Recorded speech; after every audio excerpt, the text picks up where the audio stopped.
Nem todas as mulheres recebem a beleza desde o nascimento e nem sempre o bilhete da loteria genética coincide com uma combinação vencedora de características de aparência, adorada em uma determinada época e em um determinado lugar. Nascer magra na Mauritânia de hoje. Problemas. Nascer com um pé tamanho 40 na China medieval. Problemas. Nascer hoje na Rússia com um físico denso. A beleza é uma dádiva que se esvai com o passar dos anos. Não importa o quanto você se esforce. Algo incontrolável e vazio. Apesar de todos os avanços em cirurgia plástica e terapia hormonal, seria estranho apostar na sobrevivência com uma ferramenta tão duvidosa e rara. E o poder e a segurança na maioria das sociedades tradicionais pertencem aos homens há milhares de anos. O que, então, pode uni-las e dar-lhes acesso a recursos senão a beleza? O que pode ajudá-las a competir com outras mulheres? Manipulação. Deixa-me dizer desde já que, como qualquer ferramenta, faca, remédio, e instrumentos odontológicos, na época da Inquisição,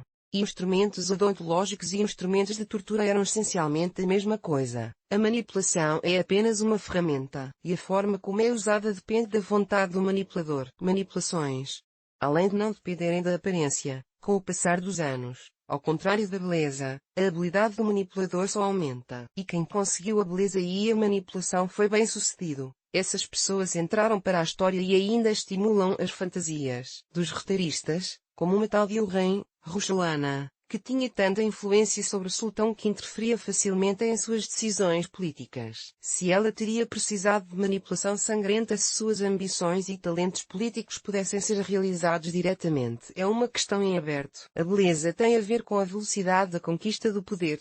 A manipulação tem a ver com a confiabilidade da manutenção do poder. A paixão de um governante de qualquer nível por uma jovem beldade é curta e, por mais quentes que sejam as palavras de suas declarações de amor, a partir do momento da intimidade sexual, o tempo trabalha contra ela. Por isso, decisões muito cuidadosas eram prescritas, quando e com quem, de preferência mais tarde, para que outros mecanismos de comunicação tivessem tempo de germinar. Ana Bolena se esforçou muito, mas, infelizmente, o importante na manipulação, como em qualquer veneno, é a dosagem certa. A overdose em qualquer direção é fatal, o que aconteceu com ela no sentido literal. E, portanto, a grande aversão e censura às mulheres disponíveis por parte de mulheres que planejam exatamente tudo para despejar no mercado. Como muitos trabalhadores europeus têm hoje em relação aos trabalhadores migrantes que estão prontos para trabalhar por um prato de arroz em vez de um salário sólido e um pacote social. Com a mesma retórica, a propósito, sobre pessoas sujas. O sistema do patriarcado tinha uma mensagem clara: todos os homens são recursos, todas as mulheres são concorrentes, mais homens ligados a você, menos mulheres ao seu redor,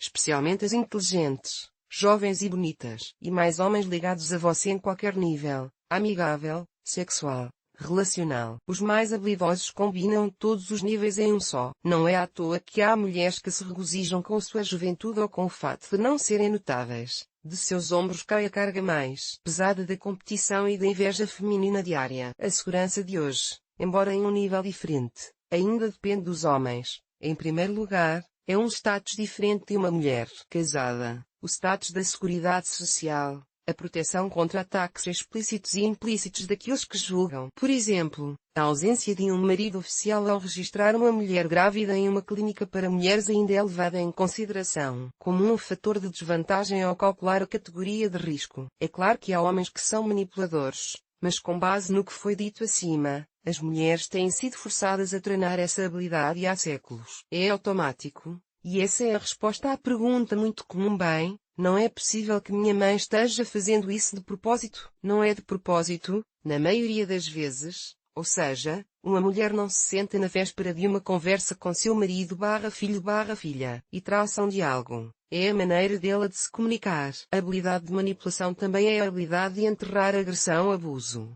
não demonstrando-a diretamente, como os homens podem fazer em brigas, batalhas, competição direta, mas por meio de tais mecanismos, que, como se diz, não podem ser manipulados. Isso acontece quando, depois de se comunicar com uma mãe tóxica, uma filha adulta não tem nada a dizer, mas depois de uma frase como: "Ah, bem, é claro que você pode sair de férias com esse cara, eu preciso me acostumar a ficar sozinha." Quem precisa de uma mãe velha e doente, é compreensível. A sensação não é agradável. A base mais confiável para a manipulação é a culpa. A culpa não é de forma alguma igual ao respeito e muito menos ao amor. Há pessoas em seu ambiente que você respeita profundamente e está sempre pronto para ajudá-las. Você sente culpa em relação a elas. A culpa é necessária para o respeito e a ajuda em uma situação difícil. Há pessoas que você ama incondicionalmente sem nenhuma culpa. A culpa é um método eficaz de chicotamento, mas tóxico para ambas as partes. Todos aqueles carimbos de eu criei você, eu desisti de você por você, eu aguentei esse casamento por você. A lista é interminável. Geram culpa para a criança com uma garantia de 120%. Nem sempre essa mensagem vem na forma de palavras. Quanto mais complexa for a estrutura da personalidade do manipulador, mais fina será a teia de culpa. E quanto mais fina ela for, mais difícil será para a vítima enxergar o problema fora de si mesma. E mesmo que não estejamos falando de manipulação consciente no estilo dos jogos de diplomatas, mas de automatismos sociais realmente aprendidos, isso não retira a responsabilidade do manipulador. Afinal de contas, concordamos que o homicídio por negligência é um crime. A culpa é o que mais nos prende, porque é uma sensação tão incômoda que a pessoa faria qualquer coisa para eliminá-la. Como diz aquele ditado: um marido culpado é a coisa mais útil em uma casa, assim como um filho culpado, assim como uma filha culpada. Um filho culpado está sob controle, uma filha culpada não compete com ninguém. Na ausência de experiência de vivenciar o amor livre de outra pessoa ou por profundo medo existencial da solidão, a mulher pode se apegar a esses mecanismos de vinculação conhecidos por ela e por muitas gerações antes dela, mesmo que agora não haja ameaças objetivas à sua segurança financeira ou de outra natureza, como havia nos tempos, por exemplo, do sultanato, quando era importante se tornar uma valide, a mãe do futuro sultão e ter o máximo de influência sobre o filho. E não importa o quanto a jovem esposa não se lamente: meu Deus, como você não vê que sua mãe está apenas manipulando, não está morrendo de ataque cardíaco pelo facto de não termos ido até ela. O marido corre desesperadamente para o carro para salvar sua mãe da morte certa, ao mesmo tempo em que fica furioso com a esposa sem coração. No entanto, sua mãe o alertou sobre a insensibilidade da nora.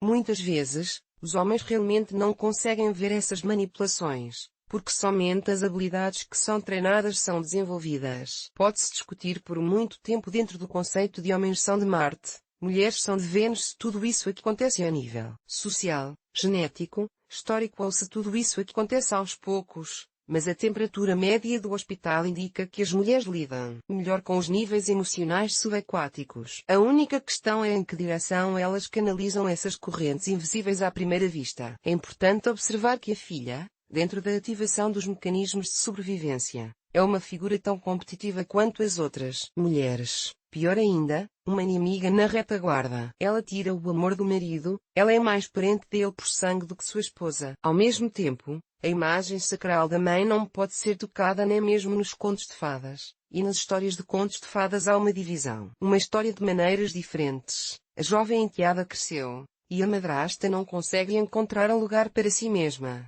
para evitar a raiva, o ciúme e a inveja. Mas ela é a madrasta apenas porque a imagem da mãe é inviolável. A madrasta não é um fenômeno tão frequente que perambula persistentemente por tantas tramas. Ficar com raiva da mãe, competir com ela, é uma ameaça direta à vida, pois a mãe é a fonte dessa vida. A filha não tem nada para se opor a esse ataque. Ela geralmente tem de reunir tudo em si mesma. Doença, excesso de peso, doenças frequentes, transtornos depressivos. A mãe ama, tem pena e cuida, mas a madrasta inveja, tem ciúmes e odeia. A mãe dá à luz o mundo, e a madrasta o incendeia. E a parte mais difícil é quando é a mesma pessoa que comete vários atos tóxicos com as palavras para o seu próprio bem. Você deve ir à noite para a floresta escura do medo. Nas histórias de contos de fadas, a enteada é salva apenas pelo casamento. Eu não me casei por amor, apenas para sair de casa mais cedo. Você pode ouvir parte disso, mas isso é nos contos de fadas. Na realidade, o pai tóxico tem seu poder por meio da culpa e depois que a criança sai de casa e até mesmo após sua morte. Novamente, por meio da manipulação da culpa que está firmemente plantada na mente da vítima. Pode levar anos de terapia para sair da teia de manipulação, mas vale a pena. Eu me esforcei tanto por você. Preparei seus bolinhos favoritos e você não os come. Como você pode fazer isso comigo? Sim, eu sei que você está muito chateado. Eu realmente sinto muito. mas acabei de comer e não estou com fome. Como você pode me tratar assim? Eu realmente sinto muito. Você sempre não se importou com meus sentimentos. Vejo que está com raiva agora. Respeito seu direito de ter uma opinião sobre mim e meu comportamento, mesmo que não concorde com a minha. Alguns precisam de alguns meses de treinamento para realizar esse diálogo de referência de calma e limites. Outros levam anos.